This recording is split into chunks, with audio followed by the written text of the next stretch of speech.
Les signes que nous vivons dans les temps de la fin sont évidents.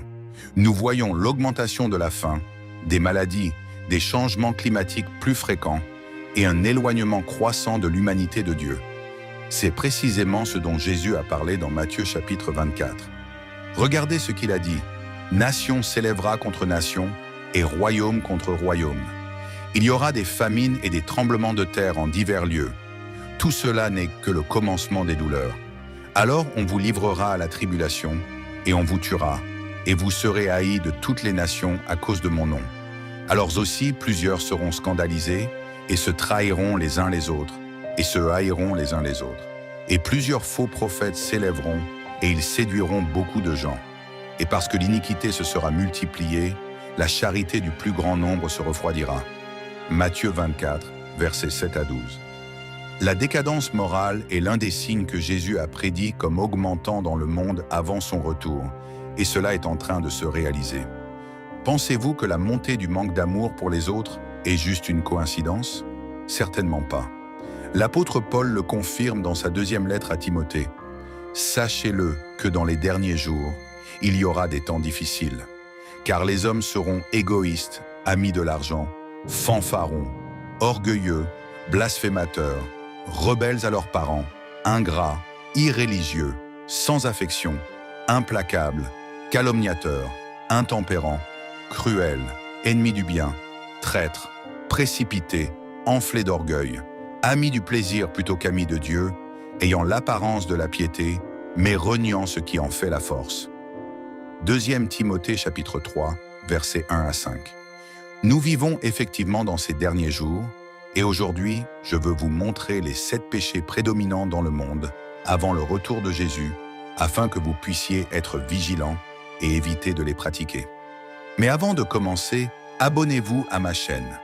Cliquez sur le bouton s'abonner sous la vidéo et sur l'icône de la cloche pour recevoir des notifications chaque fois que je poste une nouvelle vidéo. Commençons maintenant. Le premier péché est l'égoïsme. L'égoïsme est le premier péché mentionné par Paul dans sa lettre à Timothée. Et si nous l'examinons de près, il est très répandu aujourd'hui. Un coup d'œil rapide sur les réseaux sociaux révèle comment les gens sont obsédés par eux-mêmes, exhibant leurs réalisations et négligeant les autres et les choses de Dieu. L'égoïsme est l'une des pires maladies spirituelles de ce siècle parce qu'il détruit l'essence humaine et nous éloigne du Seigneur. Il va à l'encontre des principaux commandements de Jésus, d'aimer Dieu de tout son cœur et son prochain comme soi-même. Et malheureusement, l'égoïsme envahit le monde, mais nous, chrétiens, ne devons pas nous y conformer. Nous devrions suivre l'exemple du Christ qui est venu pour servir et donner sa vie pour les autres. Êtes-vous prêt à renoncer à vos désirs pour faire la volonté du Seigneur? Réfléchissez-y. Le deuxième péché est la cupidité. Le deuxième péché mentionné par Paul dans sa lettre est la cupidité, qui n'est rien d'autre qu'un amour pour l'argent. À un autre moment, Paul a dit « L'amour de l'argent est la racine de tous les maux ». 1 Timothée, chapitre 6, verset 10. Certains, en convoitant l'argent, se sont égarés loin de la foi et se sont eux-mêmes infligés beaucoup de douleurs. Avez-vous déjà considéré la quantité de crimes commis quotidiennement à cause de l'argent, fraude, vol, homicide et guerre? Les familles sont détruites et les rêves interrompus par un amour pour l'argent. Le problème n'est pas l'argent en lui-même, c'est une bénédiction de Dieu pour nous permettre de pourvoir à nos besoins et d'aider ceux dans le besoin. Le problème est l'attachement aux biens matériels. Et comme le verset que nous avons lu le dit, beaucoup de ceux qui aiment l'argent souffrent grandement. Aujourd'hui, de nombreuses personnes riches connaissent des crises de dépression et d'anxiété en raison de leur désir de toujours plus. Alors soyez prudents. Ceux qui mettent l'argent en premier peuvent se détourner de Dieu et perdre leur foi. Le troisième péché est l'immoralité.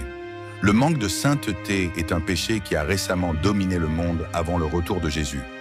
Nous n'avons pas besoin d'en dire beaucoup à ce sujet. Regardez la télévision ou les réseaux sociaux pour voir la quantité de sensualité et de sexualité. Certaines applications peignent des personnes pour des photos et des vidéos sensuelles, et beaucoup exposent leur corps à des inconnus sans souci. Et cela, qui devrait être condamné, est considéré comme normal. Mais l'immoralité est une offense envers Dieu, qui est saint. La Bible nous conseille « Fuyez l'immoralité sexuelle. Tout autre péché qu'un homme commet est extérieur au corps. Mais celui qui commet un péché sexuel pêche contre son propre corps. Ne savez-vous pas que votre corps est un temple du Saint-Esprit en vous, que vous avez de Dieu? Vous n'êtes pas à vous-même, car vous avez été rachetés à un grand prix. Glorifiez donc Dieu dans votre corps. 1 Corinthiens chapitre 6, versets 18 à 20. Si nous voulons vivre avec le Christ et régner avec lui pour toujours, nous devons nous repentir de nos péchés et chercher une vie de sainteté. Fuyez l'immoralité et vivez pour la gloire de Dieu. Le 4e péché est le blasphème. Le blasphème est le péché le plus grave qu'une personne puisse commettre, et nous le voyons se produire dans les émissions de télévision, les films, les séries, la musique et sur Internet.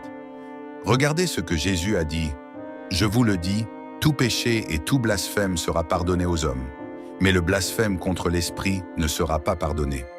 Quiconque dira un mot contre le Fils de l'homme, il lui sera pardonné, mais quiconque parlera contre le Saint-Esprit, il ne lui sera ni pardonné, ni dans ce siècle, ni dans le siècle à venir. » Matthieu chapitre 12, versets 31 à 32.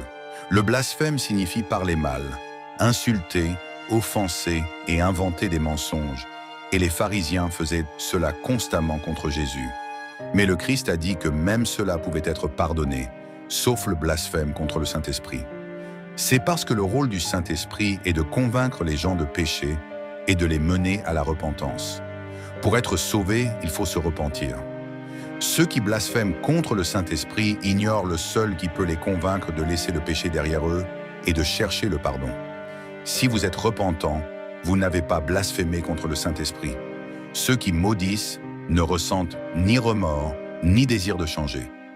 Jésus a précisé qu'il ne rejette jamais ceux qui viennent à lui, alors confessez vos péchés et recevez le pardon. Le 5e péché est la complaisance. Qui n'aime pas être dans sa zone de confort? Nous aimons que les choses restent telles qu'elles sont. Un signe majeur de complaisance est lorsque nous évitons de prendre des décisions ou d'assumer des responsabilités qui pourraient causer de l'inconfort. Mais pourquoi est-ce un péché? Parce qu'il est impossible de remplir l'appel de Dieu et de partager sa parole sans sortir de nos zones de confort. Paul a dit que l'Évangile est la puissance de Dieu pour le salut, ce qui signifie qu'il peut transformer des vies et restaurer des familles. Lorsque vous êtes complaisant, au lieu de désirer partager l'amour de Dieu, vous vous contentez simplement d'assister à l'Église et de penser que vous avez fait votre part en tant que chrétien. Et ces dernières années, les distractions et les divertissements ont augmenté considérablement. Les gens passent des heures à regarder la télévision, écouter de la musique, jouer à des jeux vidéo et socialiser sans réaliser que Jésus pourrait revenir. Le meilleur moyen de surmonter la complaisance est de lutter contre votre chair et de vous unir avec des personnes marchant avec Dieu. La Bible dit « Celui donc qui sait faire ce qui est bien et ne le fait pas, pour lui c'est un péché. » Jacques chapitre 4, verset 17. Si vous avez été complaisant, sortez de votre zone de confort aujourd'hui, et Dieu vous fortifiera. Le 6e péché est l'arrogance. L'arrogance est un péché qui détruit les relations et éloigne les gens de Dieu.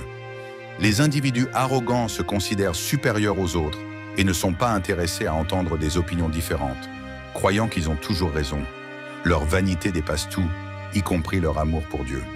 C'est un péché commun aujourd'hui. Réfléchissez à combien de personnes vous connaissez qui se considèrent comme plus intelligentes, plus astucieuses ou même plus spirituelles que les autres. Cependant, l'arrogance conduit à la destruction et à la séparation d'avec Dieu.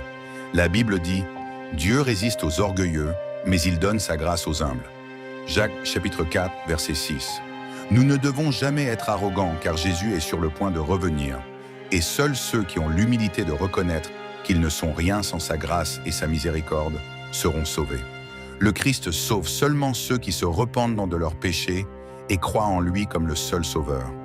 Le 7e péché est l'ingratitude. La Bible nous montre que le cœur de l'homme est trompeur et corrompu par nature, et l'ingratitude en est une conséquence. C'est simplement le manque de reconnaissance envers ceux qui nous ont fait du bien.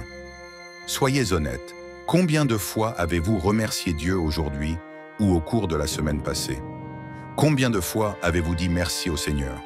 Lorsqu'une personne devient ingrate, il ne lui faut que peu de temps pour oublier qui l'a aidé à obtenir tout ce qu'elle a et devenir ce qu'elle est, De nos jours, malheureusement, nous voyons beaucoup de gens comme cela. Ils reçoivent des dons et des talents, des bénédictions de santé, de paix et de biens matériels, et pourtant ils ne reconnaissent que pas la main de Dieu, ni ne le remercient pour tout ce qu'ils reçoivent. Cela a été évident lorsque Jésus a guéri 10 lépreux. Un seul d'entre eux est revenu pour le remercier, et le Christ a été surpris par le manque de gratitude des 9 autres. Cet homme qu'il a remercié n'était même pas juif mais un étranger. Cela nous enseigne que même ceux qui sont sauvés par Jésus peuvent tomber dans la même erreur de ne pas reconnaître l'amour et la miséricorde de Dieu en s'habituant à cela. Par conséquent, souvenez-vous chaque jour du grand travail que le Seigneur a accompli dans votre vie et remerciez-le grandement. Ce sont les 7 péchés prédominants aujourd'hui. Bien sûr, il y en a beaucoup d'autres, mais je veux vous dire que Jésus est sur le point de revenir bientôt. La trompette sonnera et le Sauveur du monde viendra détruire l'Antichrist, le faux prophète et Satan. Comment nous tiendrons-nous face à cela?